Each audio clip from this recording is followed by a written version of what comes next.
नमस्कार दोस्तों, मैं तुपेश शर्मा स्वागत करता हूँ अपने YouTube चैनल पहचानो अपने आप को। आज मैं बात करने वाला हूँ जिन चीज़ों के ऊपर हम सभी लोग उन चीज़ों को चाहते तो हैं मगर पा नहीं पाते हैं। क्यों नहीं पा पाते हैं, क्यों, क्या रीजंस हैं, हमारी सोच जो है वो क्यों इतनी पीछे है और क्यों हम उन चीज़ों को हमें ऑब्जर्व करना चाहिए। सबसे पहले चीज़ हमारे दिमाग में जो आती है, हर किसी के व्यक्ति के दिमाग में आती है, वो आती है ड्रीम्स। कहा जाता है कि सपने बड़े देखो, लेकिन सपने बड़े देखो लेकिन उनको पूरा करने के लिए कोशिश भी करो। हर कोई सपने बड़े देख लेता है लेकिन कोशिश कोई नहीं करना चाहता। सपने कैसे? हर कोई चाहता है कि मेरे पास पैसा हो, हर कोई चाहता है कि मेरे पास गाड़ी हो, हर कोई चाहता है मेरे पास घर हो, हर कोई चाहता है मैं घूमने जाऊं, हर कोई चाहता है कि मेरे पास इतना पैसा हो कि मैं फाइनेंशियल फ्रीडम हूँ, हर कोई चाहता है मेरी इज्जत हो, हर कोई चाहता है मैं स्वस्थ रहूं, हर कोई चाहता है मेरी फैमिली सिक्योर रहे। लेकिन मैं बोलूँ उसके लिए करना क्या है, तो वो सिर्फ इसके लिए कुछ नहीं करना होता। वो कहते हैं कि भाई सोते रहो, या उनके लिए बोलो कि इन सब चीज़ों को पाने के लिए कुछ ना कुछ आपको दांव पे लगाना पड़ता है, या फिर कुछ न किसी चीज़ का आपको त्याग करना पड़ता है। त्याग करने का मतलब ये नहीं है कि आप घर छोड़ के चले जाएं या फिर अपनी फैमिली से वास्ता ना करें। मतलब ये है कि यहाँ पे आपको कुछ ना कुछ एक डेडिकेट चीज़ अपने आप को करना पड़ेगा किसी भी एक चीज़ को पाने के लिए। आज के टाइम पे यूथ इतना ज़्यादा सोशल हो चुका है कि वो अपनी पर्सनल लाइफ जो है वो भी उतना अच्छे से नहीं जीता है जितनी अपनी सोशल लाइफ को जीना चाहता है। तो कहीं ना कहीं ये सारी चीज़ें हैं कि आज हम सपने हर कोई देखता है, लेकिन उन सपनों को पाने के लिए जो मेहनत करनी पड़ती है वो कोई नहीं कर पाता, बहुत कम लोग कर पाते हैं। और आप देख रहे होंगे जो आज के ग्रोथ रेट है वो कहीं ना कहीं पहले के अकॉर्डिंग कहीं ना कहीं कम हो चुकी है। लेकिन आज के टाइम पे जो यूथ है, कुछ बच्चे हैं जो बहुत ही जल्दी आगे बढ़ जाते हैं, कुछ हैं वो अपने उसी स्टेज पे खड़े हैं जहाँ वो पहले खड़े थे। हर किसी का सपना होता है कि भाई मैं इतना पैसा कमाऊँ, हर किसी का सपना होता है मेरे पास घर हो, हर किसी का सपना होता है कि मेरी रिस्पेक्ट हो, लेकिन उसके लिए उन्हें करना कुछ भी ना पड़े। दूसरी चीज आती है, आगे बढ़ते हैं, cost of living. Cost of living का मतलब है कि हमारे जीवन में बदलाव क्यों जरूरी है। जो लोग आज के समय पे बदलाव नहीं चाहते, वो बोलते नहीं हमारी जिंदगी जैसी चल रही चलती रहे, कटती रहे। तो उन लोगों को एक छोटा सा आईना दिखाना चाहूंगा। आईना बस इतना दिखाना चाहूंगा कि बदलाव क्यों जरूरी है, क्यों हमारे लिए इनकम जरूरी है, और क्यों हमारे लिए किस तरीके से अगर हम चाहें बदलाव के साथ अपने आप को एक समय ऐसा होता है जब बदलाव ही जरूरी होता है। बदलाव ही आपको जीवन में आगे बढ़ा सकते हैं। सबसे पहले मैं बात करूंगा उन चीज़ों के बारे में जो एक प्रैक्टिकल है, हम सब हमारे जो डेली रूटीन में होती हैं और हम उस चीज़ को अच्छे से समझ सकते हैं। सबसे पहले चीज़ आती है रिफाइंड ऑयल। जो रिफाइंड ऑयल हम आज यूज़ करते हैं वो कहीं ना कहीं 1990 में भी वो यूज़ होता था। लेकिन यहाँ पर देख रहे होंगे आप, ये जो 1990 में जो रिफाइंड ऑयल था वो 20 रुपये केजी था। 1990 में वो रिफाइंड 20 रुपये किलो था। आने वाले 10 साल में वो 50 रुपये किलो हुआ, आने वाले फिर 10 साल में वो 100 रुपये किलो हुआ, आने वाले 2025 में वो 300 रुपये किलो होगा। क्योंकि अगर आप देखेंगे तो यहाँ पर जो रेट पड़ा है वो 10 साल के हिसाब से बिल्कुल एक्चुअल वही है जो हुआ है। जो लोग इस चीज़ को नकारते हैं कि नहीं ऐसा नहीं होगा, भाई 1990 भी आया था, 2000 भी आया, 2020 भी गया, अब 2025 भी आएगा। आप इसको रोक नहीं सकते, आप इसको डिनाई नहीं कर सकते, ना ही इन सारी चीज़ों को आप बदल सकते हो। पेट्रोल पहले 1990 में 9 रुपये लीटर था, अब 2000 में 27 हुआ, 2020 में 75 से लेकर के 82 भी हुआ और 2025 भी आएगा। इसको भी आप नकार नहीं सकते। ये वहाँ पर जाकर पेट्रोल 150 रुपये लीटर होगा, लेकिन तब आप वहाँ पे जाकर के ये बोलेंगे कि मेरी इनकम नहीं है, मैं ये नहीं कर पा रहा हूँ, मैं वो नहीं कर पा रहा हूँ, लेकिन आप उसको कुछ नहीं कर पाएंगे। और ये जो आप देख रहे हैं यहाँ पर ये 150 रुपये लीटर भी होगा। इसी तरीके से गैस सिलेंडर 60 रुपये किलो भी था, 150 रुपये भी मिलता था, फिर 500 रुपये हुआ और आज हमको वो 800 रुपये 900 रुपये में मिल रहा है। अब 2090 में भी ये चीज़ हुई थी, 2000 में हुई, 2020 में भी। आप एग्जाम्पल हैं, ये लाइव एग्जाम्पल हैं जो आप देख रहे हैं। उसके बाद 2025 भी आएगा और ये सिलेंडर कहीं ना कहीं 1000 भी पहुंचेगा। महंगाई कभी कम नहीं होने वाली, महंगाई बढ़ने ही वाली है। आप कितना भी सरकार के पास कितना भी धरना प्रदर्शन लेके बैठ जाएं, कुछ नहीं फर्क पड़ने वाला। फर्क तभी पड़ेगा जब आप अपनी इनकम को बढ़ाएंगे। पहले कपड़े जो मिलते थे 50 रुपये में मिल जाते थे, 150 में, फिर 300 रुपये हुआ। आज हम कपड़े खरीदते हैं तो हमारे कम से कम कपड़े एक जोड़ी 1000 रुपये से नीचे नहीं आते। ये 2025 में लिखा है, लेकिन आज के टाइम पे लगता है हमें सारी चीज़ें हैं। लेकिन मैं वही बात पहले फिर से बोलूँगा कि 1990 भी आया था, 2000 भी आया, 2020 भी आया और 25 भी आएगा। आप चाहे रहें या ना रहें, इससे कोई फर्क नहीं पड़ने वाला, ये सारी चीज़ें होंगी। तो यही समय है कि अगर आप अभी संभल जाते हैं तो आगे आपको दिक्कत नहीं होगी। अगर आप अभी नहीं संभलते हैं तो आगे आपके साथ क्या होगा आप भी खुद नहीं जानते। तीसरी चीज़ आती है एडवर्टाइजमेंट। मैं देखता हूं कि जिस इंडस्ट्री के बारे में बात करूंगा आज आगे मैं बताऊंगा कि क्यों ये सारी चीज़ें ज़रूरी हैं। एडवर्टाइजमेंट, विज्ञापन।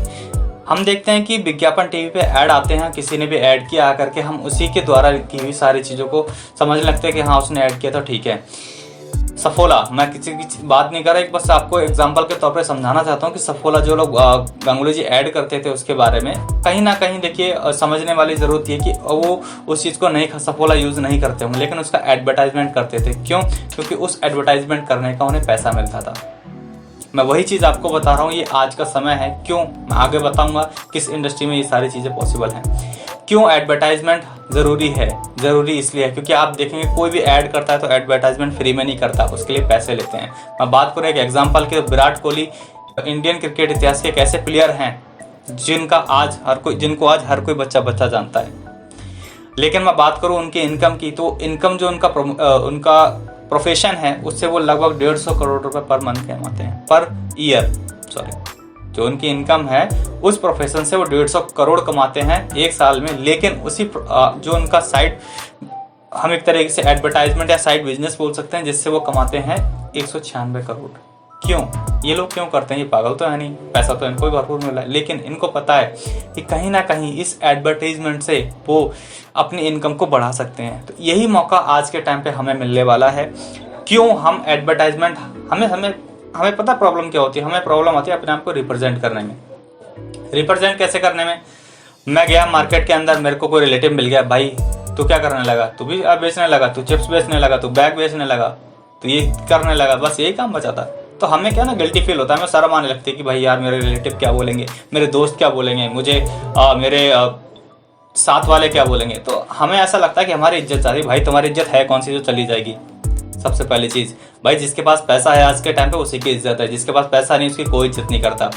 मैं ये चीज़ बताना नहीं चाह रहा, लेकिन मुझे एक दुख होता है कि मैं उन लोगों को देखता हूँ जो बोलते हैं मेरे पास कुछ नहीं लगा। जब उनको बोला जाता भाई आपके पास एक ऐसी अपॉर्चुनिटी भी है जिसको आप एक सिर्फ प्रमोट करके आप एक ऐसी अपनी लाइफ को चेंज कर सकते हैं। जो ये एग्जाम्पल आप सामने जो देख रहे हैं विराट कोहली, ये इनकी तरह आपकी भी लाइफ हो सकती है कहीं ना कहीं। लेकिन नहीं, उनको ये नकार देते हैं, बोलते हैं नहीं मेरा काम नहीं है, ये उन लोगों का काम है जिनके पास कोई काम नहीं है। भाई देख लो, इंडियन क्रिकेट टीम के ऐसा प्लेयर हैं जिनका नाम आज पूरा वर्ल्ड जानता है, पूरा संसार जानता है, लेकिन वो भी एडवर्टाइजमेंट करते हैं। भाई क्या ज़रूरत है इनको ये सूटकेस बेचने की, ये ट्रिमर का ऐड करने की? बिक्स आती है 1 रुपए की, 1 रुपए का ऐड करने के लिए भाई 1 रुपए की गोली खाओ, अपनी गले की खिचखिच दूर करो। क्यों बेचते हैं इनको? भाई उनकी लाइफ स्टाइल को वो आगे और अच्छा करता है, इसलिए वो इसका एडवर्टीजमेंट करते हैं, उनको पैसा मिलता है इसी चीज़ का। वही एक चीज़ मैं आपको बताने वाला हूँ कि एक इंडियन डायरेक्ट सेलिंग एक इकलौती ऐसी इंडस्ट्री है जहां पर आप उन सारी चीज़ों को पा सकते हैं जो आपने अभी तक नहीं पाए हैं। कंसेप्ट क्या है डायरेक्ट सेलिंग का, मैं इनको बताना चाहूँगा। कंसेप्ट क्या है डायरेक्ट सेलिंग का? जो बोलते हैं कि नहीं भाई ये एक जोड़ने वाला काम है, लोगों को फंसाने वाला काम है। भाई लोगों को फंसाने वाला काम नहीं है, ये पहले चलता था, अब नहीं चलता है। अभी डायरेक्ट सेलिंग एसोसिएशन ने एक रूल बना दिया है कि वही कंपनियां काम करेंगी इसके अंदर जो गवर्नमेंट रूल के अधिकृत होंगी। एक इंडियन डायरेक्ट सेलिंग एसोसिएशन है, मैं उसका लिंक आपको दे दूंगा डिस्क्रिप्शन में, आप उसके बारे में पढ़ सकते हैं। अब बात करता हूँ ये कंसेप्ट है क्या डायरेक्ट सेलिंग का। सबसे पहली चीज़ आप देखते हैं ट्रेडिशनल मार्केट जो होता है, आप जो बाहर से सामान, एक कस्टमर सामान खरीदते हैं या आप सामान खरीदते हैं बाहर से, वो किस तरीके से आपके पास पहुँचता है। सपोज कीजिए ट्रेडिशनल मार्केट है जो आपको ऊपर देख रहे होंगे, कोई भी सामान बनता है जिसका मैन्युफैक्चरिंग होती है वो 40 रुपए की होती है ट्रेडिशनल मार्केट के अंदर। वो सामान आगे बढ़ता है, वो आता है पहले डिस्ट्रीब्यूटर के पास, डिस्ट्रीब्यूटर से होता हुआ जाता है होलसेल के पास, होलसेल से सेलर के पास से जाता है वो रिटेल के पास, उसके बाद वो पहुंचता है कस्टमर के पास। अब मैं आपसे एक छोटी सी बात पूछना चाहूंगा कि जो आप 3 लोग यहाँ पर देख रहे हैं, कहीं ना कहीं ये भी पैसा कमाने के लिए बैठे हुए हैं, फ्री में कोई काम करने नहीं आता। जब आप किसी के नौकरी करने जाते हैं फ्री में करने नहीं आते, तो ये भी एक बिजनेस है। आप जब यहाँ पर मार्केट में ये लोग बैठे हुए हैं तो ये पैसा कमाने के लिए बैठे हुए हैं। ये प्रोडक्ट यहाँ मैन्युफैक्चर हो रहा है, मतलब होता है अपनी मैन्युफैक्चरिंग कॉस्ट निकालने से और थोड़ा सा प्रॉफिट निकालने से। जो यहाँ पे आपको ये प्रोडक्ट दिए जा रहे हैं 40 रुपए, यहाँ पे अपना प्रॉफिट ऐड करके ही आपको ये पैसे बता रही हैं। आगे ये डिस्ट्रीब्यूटर बैठा है कम, ये भी आपका लेते हैं 10%, 10% ये भी लेते हैं, 10% ये भी लेते हैं। टोटल होगा यहाँ पर आपका 40 30 70% हो गया। अब बाकी जो बचा 30% कहाँ जाता है भाई? वो जाता है एडवर्टाइजमेंट। विराट कोहली हो गए, अमिताभ बच्चन जी हो गए, ऐश्वर्या राय जी हो गई, बहुत सारे सेलिब्रिटी जो ऐड करते हैं वो चला जाता है आपके एडवर्टाइजमेंट में। अब बात करते हैं कस्टमर, जो हम और आप होते हैं। हम और आप बहुत समझदार इंसान हैं, इसलिए हम लोग क्या करते हैं, हम इसका पैसा पे करते हैं 100 रुपए। जो प्रोडक्ट यहाँ पर 40 रुपए में बंदा होता है उसके हम 100 रुपए पैसे पे करते हैं। लेकिन वो 100 रुपए जो हम पे करते हैं उसका हमें 1% भी बेनिफिट नहीं मिलता है। हम सिर्फ बेनिफिट क्या मिलता है, हम उस प्रोडक्ट को यूज करते हैं, इसके अलावा हमारा दूसरा कोई काम नहीं होता है। लेकिन जो आप 100 रुपए पे करते हैं उसी 100 रुपए में से ये भी पैसे कमाता है, उसी में से ये भी कमाता है, उसी में से ये भी कमाता है। लेकिन मैं बात करूं डायरेक्ट सेलिंग की एसोसिएशन में, तो यहाँ पर होता क्या है, देखिए समझने की कोशिश कीजिए। जो प्रोडक्ट यहाँ पर 40 रुपए में बना था वो तब भी बनेगा और यहाँ पर वही प्रोडक्ट आपको उसी रेट पे मिलेगा। लेकिन यहाँ पर डायरेक्ट सेलिंग में और MLM में दोनों में यही फर्क है, यहाँ पर जो प्रोडक्ट मैन्युफैक्चर होता है वो सीधे सीधे कस्टमर से जोड़ दिया जाता है। पहले जो 3 लोगों को बीच में बेनिफिट मिलता था, ये बेनिफिट अब जो बेनिफिट है वो सीधे सीधे आपको मिलेगा। क्यों? क्योंकि आप यहाँ पर जो पैसा है जो इन लोगों को मिल रहा था 30%, वो अब आपको मिल लगेगा टोटल। आप जो 100 रुपए पे करते हो कंपनी को, सिर्फ मैंने आपको बताया 40 रुपए, ये इसी से मतलब होता है। उसको बीच में जो पैसा पे करना पड़ता है, कंपनी चाहती है कि वो हमें ना पे करना पड़े, लेकिन वो कंपनियां सिर्फ और प्रमोशन में पे कर देती हैं। डायरेक्ट सेलिंग में ऐसा नहीं होता है। और कुछ लोग जो होते हैं बहुत महान आत्मा है, जो इस वीडियो को देख रही होंगी या समझ भी जाएंगी कि डायरेक्ट सेलिंग एक ऐसी इंडस्ट्री है जहां पर आप अपने आप को टोटली चेंज कर सकते हैं। कुछ लोग बोलेंगे ये फालतू का काम है। अब मैं फालतू का काम उनको इसलिए दिखा देता हूँ बाय प्रूफ। ये है WFDSA, world federal direct selling of association. इसमें पूरा का पूरा एक स्टैटिक है, ठीक है, एक रिपोर्ट है। आप देख सकते हैं कि किस तरीके से एक डायरेक्ट सेलिंग काम करती है। यहाँ पर ये रिपोर्ट भी है, इसकी रिपोर्ट मैंने निकाली है। यहाँ पर ये report of sales independent responsibility, आगे यहाँ पर ये रिपोर्ट निकल के आती है। रिपोर्ट में देख रहे हैं, मैं थोड़ा जूम और कर देता हूँ अगर आप देख पाए। इस डायरेक्ट सेलिंग जो भी 2019 की रिपोर्ट आई थी, उस डायरेक्ट सेलिंग के अंदर इंडिया कहीं पर भी नहीं है। देख रहे हैं सारे ये छोटी छोटी कंट्रियां हैं, जापान, जर्मनी, मलेशिया, ठीक है, सारी छोटी छोटी कंपनियां हैं, लेकिन ये डेवलप कंट्री है। और हमारे भाई इंडिया के लोग, इंडिया की मेंटेलिटी इतनी ज़्यादा हाई है कि वो इनसे भी ज़्यादा समझदार है। यूनाइटेड स्टेट 20% भाई साहब इस डायरेक्ट सेलिंग का पार्ट है, 20%। चाइना 13%, कोरिया 10%, तभी वो लोग इतना डेवलप हैं, ठीक है। और जो 22% है ना, इसमें पूरा वर्ल्ड आ जाता है इनको छोड़ करके। और जबकि बात करें पॉपुलेशन की, तो इंडिया सेकेंड लार्जेस्ट कंट्री है इन द वर्ल्ड पॉपुलेशन के मामले में। लेकिन इस इंडस्ट्री को समझने के लिए वो एग्री नहीं होती, बोलती नहीं ये सब बेकार का काम है। अब मैं बात करता हूँ, यहाँ पर ये नेटवर्क मार्केटिंग, यहाँ पे लिखा है नेटवर्क मार्केटिंग कोर्स डेवलपर। ये दिल्ली यूनिवर्सिटी में कोर्स आ चुका है, और किस सब्जेक्ट में आ चुका है वो भी मैं आपको बता देता हूँ। ये सब्जेक्ट है कॉमर्स लेसन नेटवर्क मार्केटिंग। इसके जो डेवलपर है वो है रोमिला अग्रवाल और रूपा जौहरी, ठीक है। अब मैं ये घर से तो बना नहीं सकता, ये जो बाहर वाटरमार्क देख रहे हैं आप पीछे साइड में, ये मैं घर से नहीं बना सकता। दिल्ली यूनिवर्सिटी की साइट है, वहां से मैंने इसको डाउनलोड किया है। उसके बाद ये चैप्टर्स वाइज दे रखे हैं, इसमें क्या क्या चैप्टर हैं। नेटवर्क मार्केटिंग है, उसका इंट्रोडक्शन होगा, कंसेप्ट ऑफ नेटवर्क मार्केटिंग है, सारी चीजें यहाँ पर दे रखी होंगी।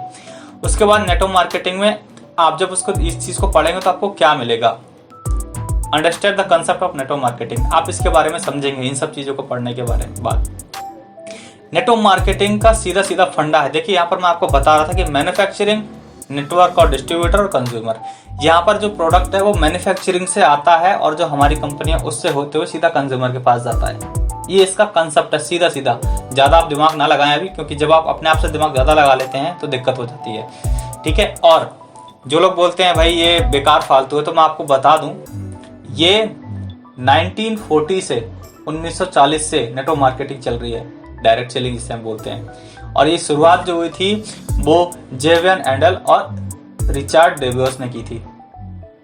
पहली जो कंपनी थी उसका नाम था न्यूट्रास्यूटिकल नाम से। उसके बाद 1959 में इसका नाम बदल के कर दिया गया एमवे।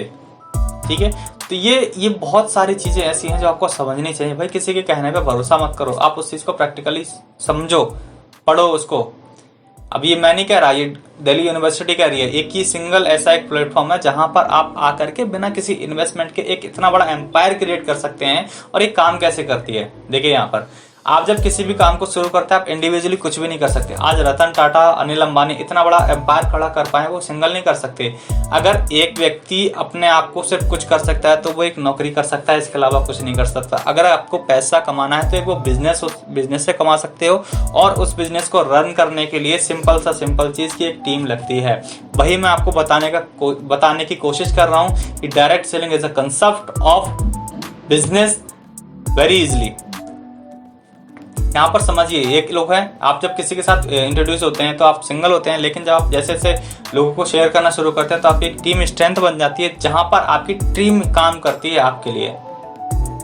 ठीक है, एक ही कंसेप्ट है। देखिए समझ, ये सारी चीजें आप पढ़ सकते हैं। अगर आप चाहते हैं कि मैं इसका लिंक डिस्क्रिप्शन में दूं और आप उसको पढ़ना चाहते हैं, मैं लिंक भी डिस्क्रिप्शन में डाल दूंगा। लेकिन मेरी यही कोशिश रहेगी कि आप इन चीजों को समझने की कोशिश करें।